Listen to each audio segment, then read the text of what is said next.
Hey guys, real quick, just wanted to give you a rundown of my rods and reels for 2021 for the remainder of the year.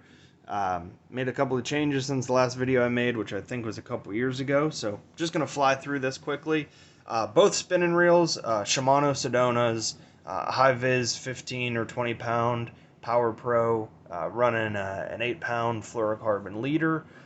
One is a Berkeley 7-foot medium. The other is a Dio Aired X medium light, again a 7-footer. My opinion, the best budget rod that you can buy.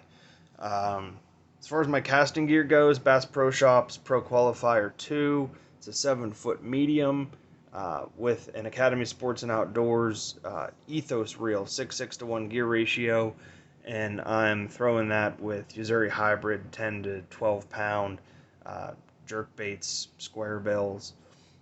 I have a Dobyns 703C.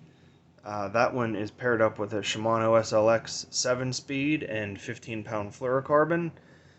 Falcon, this is what they call the deep runner. It's a Buku rod. It's a 7.3 medium heavy moderate fast. I've got a Curado on there, 7-speed Curado and 17-pound fluorocarbon. I'm really experimenting with this rod. I think it's going to be very versatile, but it's the only moderate fast tip that I have. So I'm playing around to see how it does with single hook baits. But I also think it would be good for your 5XDs and some of the deeper running crankbaits. I assume that's where they got the name. But yeah, right now I've got a chatterbait on it. Just trying to see if it's got enough to rip that chatterbait out of grass, or if it's more of an open water kind of a rod. So I may make a video specifically to that rod, and I'll check back. The next rod is another Dobyns, again from the Fury line. It is the 734. So for Dobyns, that is a 7'3", what they would call a heavy power rod. Throwing light Texas rigs on here, lighter jigs, but I think the bread and butter for this particular setup is a buzzbait. I really love a buzzbait on this rod. 20-pound fluorocarbon on an SLX, again 7-speed. This is actually my dedicated frog setup. It's another Falcon. It's a low rider, 7 foot. It's a heavy. Call it the Lizard Dragger.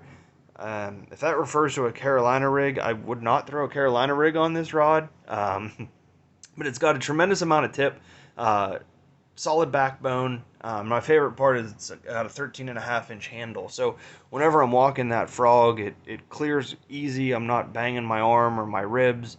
And I'm not hitting that butt against myself whenever I'm setting a hook. So I know a lot of guys use 7.4 heavy for frog, and I did that. I've tried that. I did not like that. Might not be for everybody, but this is what works for me. 8-speed Curado with 50-pound Power Pro. And then the last one is another low rider. This is the 7.4 heavy. This is the rod that I tried to frog with, the Buku version of it. Wasn't a big fan with a 15-inch handle. So when I upgraded to the low rider, this became my pitching or flipping stick, because I don't carry a true flipping stick as far as a 711 extra heavy, anything like that. I pitch and flip with a 7.4 heavy. That's what they call the heavy cover jig rod. I use 50-pound Power Pro, and I've got it on a 7-speed Curado. I will throw up to an ounce weight on that rod. I have every bit of confidence that it'll handle it. I'm not going to try and throw an ounce of tungsten a country mile with it, but for pitching and flipping, plenty of backbone, and in my opinion, a good amount of sensitivity for a $120 or $130 rod. So that's the lineup. If I left anything out, if you have any questions, let me know. I appreciate you watching. Tight lines.